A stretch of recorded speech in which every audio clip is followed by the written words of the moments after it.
Hey everybody, welcome back. My name is Amber Campbell. I'm an author and an editor. Today we are going to be discussing my 2025 author goals. If you missed my last week's video, that was all about my author year in review for 2024, so go ahead and check that one out if you haven't yet. And today I finally found my copy of the ones that doesn't have the not for resale bar, so we have that one, and you can't see that, Missed Arrows. And I never ordered one of these from anywhere but Amazon, but we do have all three of them here today, and we are going to be discussing my author goals going forward, but also my editorial and marketing goals, because I feel like for me it's just kind of all encompassing to talk about them all, even though I really want to focus this channel as an author tuber channel.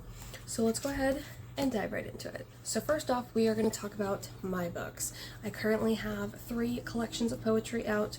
We have the ones about life in your late 20s. We have Daughter of the Bottle, which is about secondhand addiction, and it views addiction through the eyes of a child. And we have Missed Arrows, which is petty poetry about exes.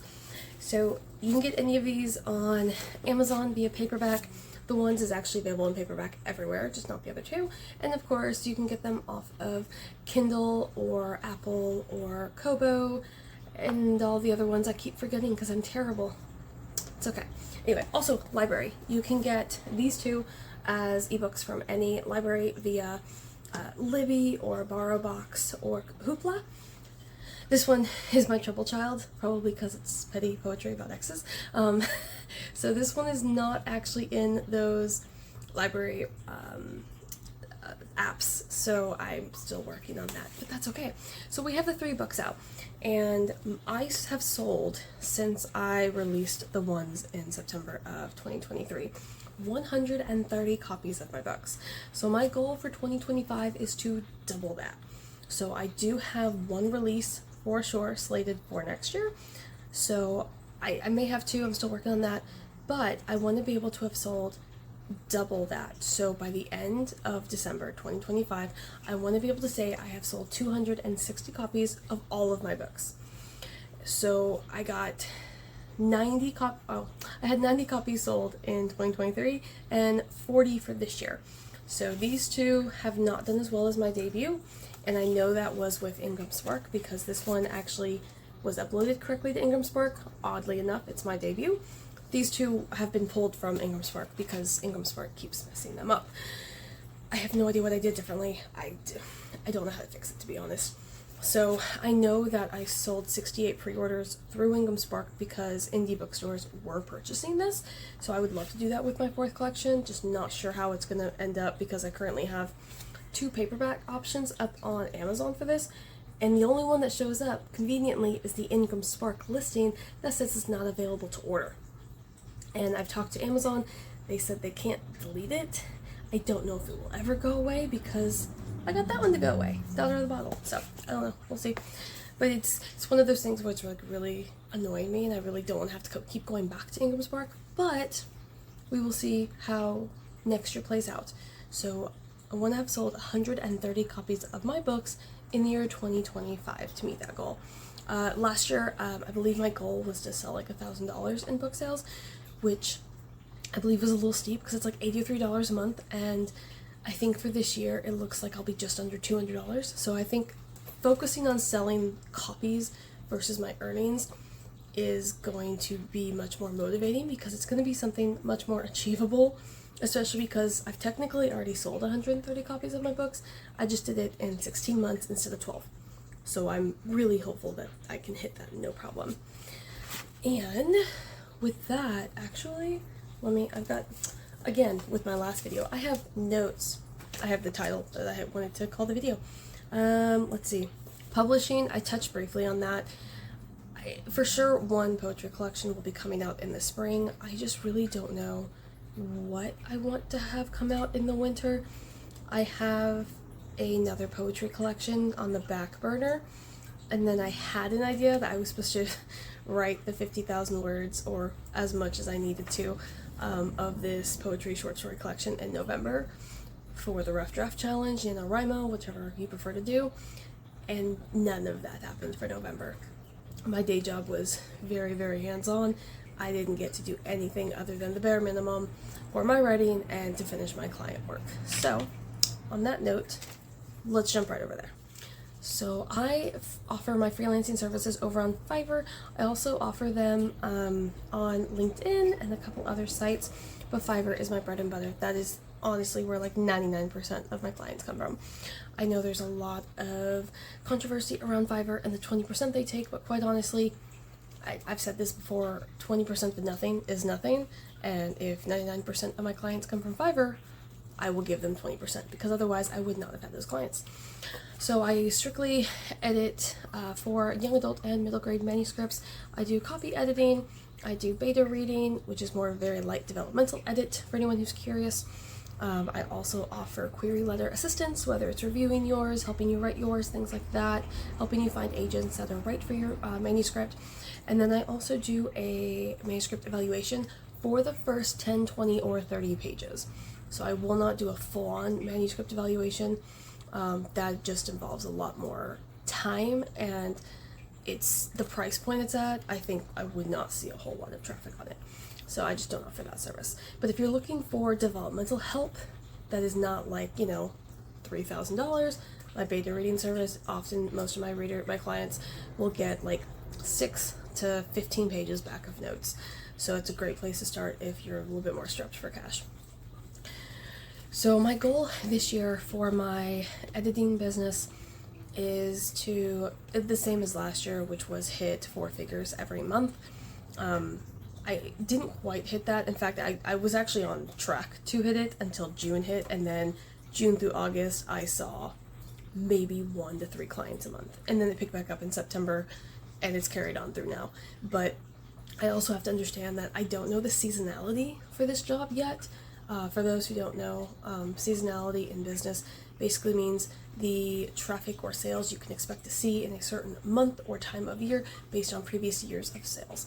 So I've been doing this for 2 years. I don't have that. The year before, winter was dead, and this year summer was dead. So complete opposites. And so we'll just kind of see. I'll keep like updating you guys here, of course, that's what I do. But right now the editing is going well. I am currently packed for orders. And I cannot take anything more on until next year, so that's always a good thing. I still have my day job, so as far as monetary, my books, my editing, I do it because I love it. I am just really happy that I can get paid for it now. And then I think something that, in terms of just growth, that I can and can't not control, I can't control whether clients book with me, that kind of thing, is more of the marketing. I would love to hit 1,000 subscribers here on YouTube. And again, whenever it comes to goal making, you want to set goals that you can control. So in that aspect, I want to continue publishing a video once a week. I know that everyone talks about for growth, you have to upload like 3 to 5 times a week and upload shorts 3 times a day. No, no. We're not in our 20s anymore. Cannot do that. So what we are going to do is upload a long form video every week on YouTube, and then for Instagram I'd love to hit 1,500 followers, and we're just going to continue the static posts. It was kind of falling off. I wanted to do like 4 or 5 posts a week. I think last week I did 2 static posts. That's another thing. I stopped doing reels altogether on Instagram because it just was not sustainable for me, and I'm seeing the same amount of growth. So we're just going to do static posts. Plus I think for poetry it makes more sense that we're not trying to like sell a suspenseful romance or a high-stakes fantasy. We're doing like calm, very reflective, emotional poetry, so a static post, perfect for that. So yeah, 1,000 subscribers here on YouTube, 1,500 followers on Instagram. Those are my 2 basic forms of social media. I'm also on Threads if you ever just want to see if I have common random thoughts like that, basically. And I think that's pretty much all I'm on. I don't think I really have any other social media for it. And was that kind of it? I think that was kind of it. I don't know if any of you have like suggestions for Instagram, like what you might want to see over there, or I mean like long-term form videos. I'm going to be focusing on the author tube aspect of it, occasional freelance editing insights, things like that. But I mean, for Instagram, if you were following poetry accounts, is it just poetry you want to see? Is there other things you want to see? I don't know. Let me know. If you want to see breakdown of like editing, I don't know if people are interested in that. I have no idea. But yeah, so sell double my lifetime copies. So sell 130 copies of books, earn 4 figures a month from editing, reach 1,000 subs here, 1,500 followers on Instagram, and publish 1 to 2 books. I do want to publish 2 books. I think 2 books is more than doable, especially because I'm not writing full-length manuscripts. But again, I'm not going to oversell myself either, because I think originally I was like, oh, I'm going to publish my YA series. I got halfway through the first draft and then life got away from me and I have not been able to get back into it. So there's that. But I was really happy with how 2024 turned out. I hit a lot of goals that weren't at the forefront of my mind in 2023, and so to realize, hey, it wasn't that maybe I didn't sell enough copies or as many as I wanted to, but I published 2 books, which is in and of itself really amazing and awesome, and I'm very glad I got to do that. So let me know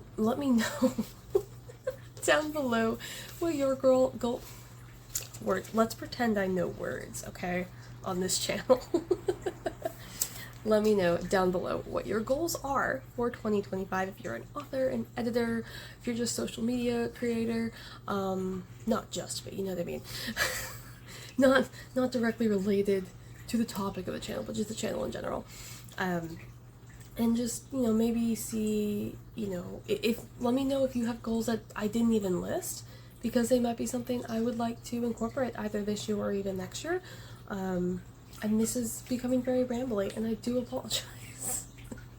I think I'm just kind of done with this year. I think I need to take a nap and wake up in January. So yeah, let me know if you'd also like to take a nap and just sleep for the next 3 weeks, because that sounds amazing. As always, thank you for watching. Hit that subscribe button. It really does support my channel, helps push me out to other authors and writers, and those especially who are learning how to get into it, because that's what I watch predominantly here on the app, is other authors to see what they're doing.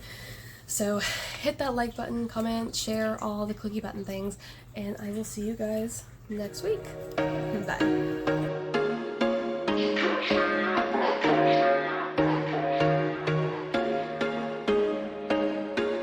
There was once a day that I would pray for you. I'd go and misbehave just so you'd notice too. Sneaking looks up and down from across the